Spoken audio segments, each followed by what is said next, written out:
สบายดีน้องๆและเพื่อนๆทุกคนเนาะมื้อนี้เราจะมาเรียนต่อ EP ที่5เนาะเกี่ยวกับคำศัพท์ง่ายๆบวกประโยคสั้นๆเรียนง่ายเข้าใจไวเนาะโอเคเพื่อบ่ให้เสียเวลาพวกเราไปเรียนนำกันเลยเนาะ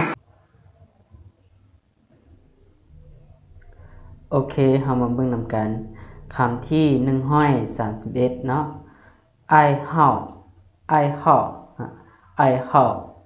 แปลว่าสิ่งที่มักเฮ็ดในเวลาว่างหรือว่าเว้าง่ายๆก็คืองานอดิเรกเนาะI help ตัวอย่าง我的爱好是唱歌我的爱好是唱歌สิ่งที่ค่อยมักเฮ็ดในเวลาว่างแม่นร้องเพลงหรือว่างานอดิเรกของค่อยแม่นร้องเพลงโอเคคำต่อไปคำที่132ปลายเทียนปลายเทียนแปลว่าตอนกลางเว้น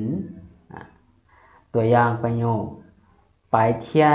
我在学校上课白天我在学校上课แปลว่าตอนกลางเว้นค่อยเรียนอยู่โรงเรียนโอเคคำต่อไปคำที่133ปันปันแปลว่าห้องหรือว่าห้องเรียนเนาะตัวอย่าง我们班有20个学生我们班有20个学生แปลว่าห้องของพวกเรามีนักเรียน20คน我们班有30个โอเคคำต่อไปคำที่134ปั้นปั้นแปลว่าครึ่งหนึ่งตัวอย่าง我吃了半个苹果我吃了半个苹果แปลว่าค่อยกินมักแอปเปิ้ลครึ่งหนึ่งแล้วโอเคคำต่อไปคำที่135ปั้นเนียนปั้นเนียนแปลว่าครึ่งปีครึ่งปีตัวอย่างประโยค我学了中文半年了我学了中文半年了แปลว่าค่อยเรียนภาษาจีนได้ครึ่งปีแล้วได้ครึ่งปีแล้วในประโยคนี้เราจะสังเกตเห็นเลมี2ตัวแสดงว่าประโยคนี้เป็นประโยคที่แบบว่าปัจจุบันยังสืบต่อเรียนภาษาจีนเนาะเพราะมันมีเล2ตัวมีเล2ตัวเรียนได้ครึ่งปีแล้วแสดงว่าปัจจุบันยังเรียนอยู่โอเคไปเบิ่งคำต่อไปคำที่136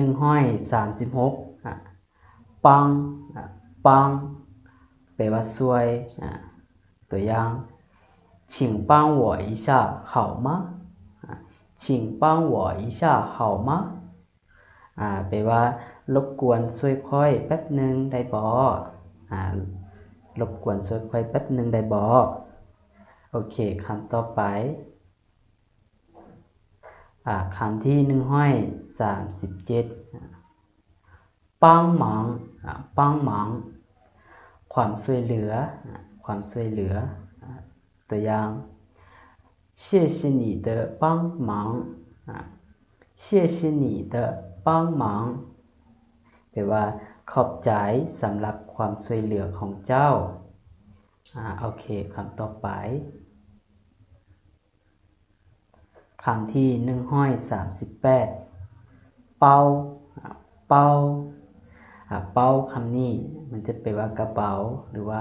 ห่อแต่ว่าประโยคนี้เขาจะแปลว่ากระเป๋า这个包是我的这个包是我的แปลว่ากระเป๋าหน่วยนี้แม่นของค่อยกระเป๋าหน่วยนี้เป็นของค่อยโอเคต่อไป คำที่139包子包子ซาลาเปาซาลาเปาตัวอย่าง我早上吃了2个包子我早上吃了2个包子แปลว่าตอนเช้าค่อยกินซาลาเปา2ก้อนแล้วตอนเช้าค่อยกินซาลาเปา2ก้อนแล้วโอเคคำต่อไปคำที่140เปเปจะแปลว่าจอกแก้วหรือว่าอีกความหมายหนึ่งก็คือขวดขวดตัวคือแบบซีขวดหนึ่งแบบนี้เนาะโอเคตัวอย่างประโยค我有3个杯我有3个杯ค่อยมีจอก3น้อยค่อยมีจอก3น้อยโอเคครับต่อไปคำที่141杯子杯子แปลว่าจอกคือกันเนาะ杯子จอกตัวอย่าง桌子上有一个杯子桌子上有一个杯子แปลว่าอยู่ถึงโต๊ะมีจอกน้อยนึงอยู่ถึงโต๊ะมีจอกน้อยนึงโอเคคำต่อไปคำที่142เป๋เป๋แปลว่าภาคเหนือเป๋ภาคเหนือตัวอย่าง他家在城市的北他家在城市的北แปลว่าเฮือนเราอยู่ทางภาคเหนือของเมืองหรือว่าทางทิศเหนือของเมืองโอเคคำต่อไปคำที่143เป๋เปียนเป๋เปียนแปลว่าทิศเหนือทิศเหนือตัวอย่าง学校在公园的北边学校在公园的北边แปลว่าโรงเรียนอยู่ทางทิศเหนือของสวนสาธารณะโอเคคำต่อไปคำที่144เป่จิงเป่จิงเป่จิงแปลว่าปักกิ่งเป็นนครหลวงของจีนตัวอย่างประโยค我想去北京旅游我想去北京旅游แปลว่าค่อยอยากไปเที่ยวอยู่ปักกิ่งแล้วพวกน้องอยากไปบ่อยากไปเนาะโอเคคำต่อไปคำที่145เปียเปียแปลว่าย่าตัวอย่าง别说话了别说话了อย่าเว้าอีกเลยหมายว่าอย่าเว้าหรือว่าภาษาที่ว่าบอกค่อยแน่ฟังปานใดเลยบ่ต้องเว้าบ่ต้องเว้าแบบนี้เนาะ别说话了โอเคคำต่อไปคำที่146别的แปลว่าอื่นหรือว่าอันอื่นตัวอย่าง我想买别的颜色我想买别的颜色แปลว่าค่อยอยากซื้อสีอื่นอยากซื้อสีอื่น颜色แปลว่าสี别的แปลว่าอื่นสีอื่นอยากซื้อสีอื่นโอเคคำต่อไปคำที่147别人แปลว่าคนอื่นตัวอย่าง别人的书很好看别人的书很好看เปิ้มของคนอื่นเป็นตาอ่านหลายเปิ้มของคนอื่นเป็นตาอ่านหลายโอเคคำต่อไปคำที่148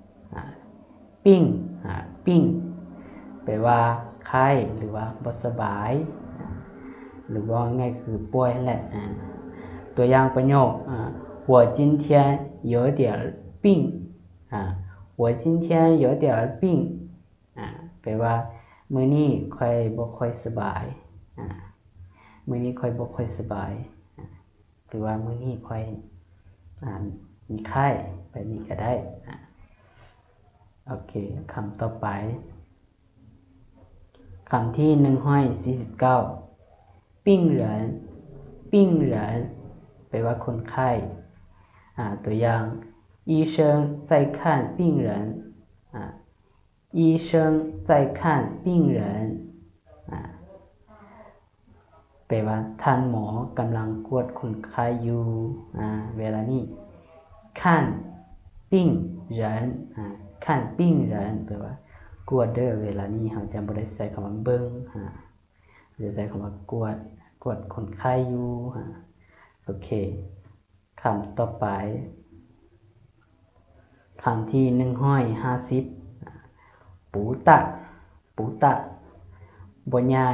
ปูตะตัวอย่างประโยค这个房间不大这个房间不大แปลว่าห้องนี้บ่ใหญ่ห้องนี้บ่ใหญ่这个房间不大โอเคสำหรับคลิปวิดีโอนี้ก็จะสิ้นสุดลงเพียงเท่านี้ถ้าน้องๆมักวิดีโอนี้ก็อย่าลืมกดไลค์กดแชร์กดติดตามเพื่อเป็นกำลังใจให้เด้อแล้วพวกเราจึงพบกันใหม่ในคลิปวิดีโอต่อไปหรือว่าใน EP ที่6เนาะโอเค大家再见